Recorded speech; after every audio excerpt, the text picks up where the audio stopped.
pleased to introduce Mr. Gary Brown. Gary's all pumped up here at the NEHA conference. Tell us what you're doing here. I'm a professor at Eastern Kentucky University, and we're just here we brought 9 students. To the conference? Yes. Great. So how are they doing? They're doing real well. They're actually going out buying beer right now as we speak, so they'll be doing better tonight. Well, more on the educational side of the conference. I know there's a lot of education going on here at this conference, yes. And so they're here to pick up on that stuff. Yes, very much so. They've attended a bunch of sessions yesterday and today. They'll be coming back this afternoon, so they're all excited. They're getting more excited and encouraged about the field being here. So the 9 students, is this your graduating group or? No. We're the largest program in the United States, and we're considered the benchmark program. We have about 150 undergraduate majors, 50 graduate majors. Our students take everything from epidemiology, tox, air, water, food, rad health, industrial hygiene, vectors, housing, institutional health. Is it a growing profession? Very much so. Our students have a choice of jobs, which is good and bad, because it's good that they can get jobs and have a choice, but it's bad because sometimes they want the perfect job.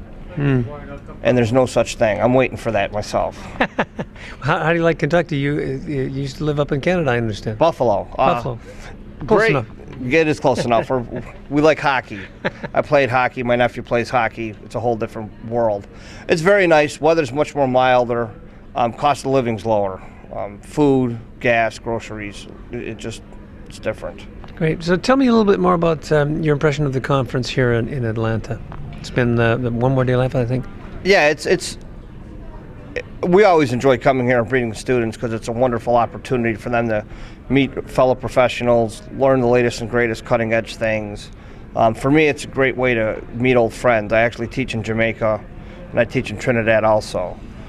So it's a good time to reconnect with people. Well, that's one of the things we've seen as a recurring theme here. It's a great time to get people together and eliminate that isolation that so many professionals feel when they're just out there working on their own all the time. Come to the conference, re-engage, learn some stuff, and go out drinking with their buddies. That's right. It's a good way to recharge, and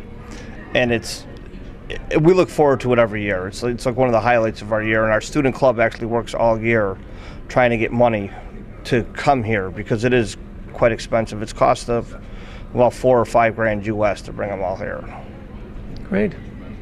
Yeah, unfortunately, one of the things NEHA, we're trying to get more students here, but the cost is an issue. Are there any subsidies offered by? No, but if anybody wants to give them, we're here. Well, there's a message, okay. Through the Association of Environmental Health Academic Professionals, things of that nature.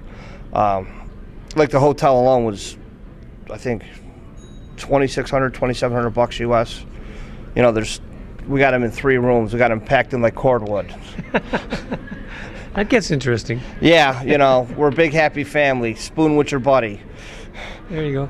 Well, now Elements, our little blog is all about the challenges and issues. Is there anything specifically that you'd like to say to our viewers and listeners about the profession, about the industry, where it's headed, what you see as the challenges for the future?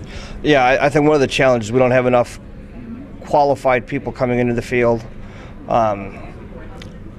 I think one of the things, a lot of faculty want to do research and sort of get in that niche where I'm a dirty PhD. Research is a dirty word for me. I do a lot of really hands-on and things of that nature. And I think a lot of people don't realize once you get to 150, 200 students, they start recruiting each other. And recruiting's really gone downhill, if you want to call it, for us. It's much easier. You know, they're doing our job for us. I think as a profession, we need to, at least in the States, we need to get to the table, start doing some lobbying, things of that nature. In Jamaica, environmental health officers are called public health officers, so they know what we do. We have a survey teach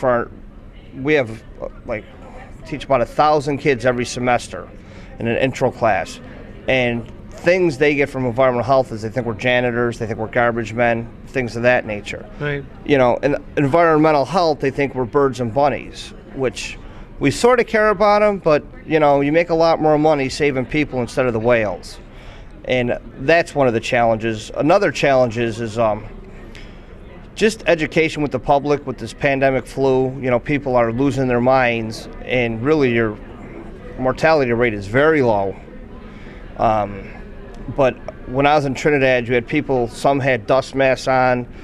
The lady's asking for pens to borrow with people, then she's touching her face without taking the dust mask off. I think that's a big issue with us. I think emergency response is going to be a bigger and bigger issue. Mold's getting huge, and one of the problems with mold is you always hear toxic mold, and black mold's toxic. Well, there's numerous molds that are black, but people get these news stories and they lose their minds.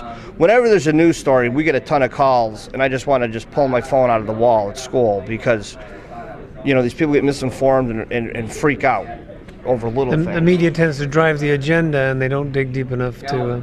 Yes, that's a big deal. So I think really getting enough qualified professionals, because we're graying, as you can see. We're an old profession.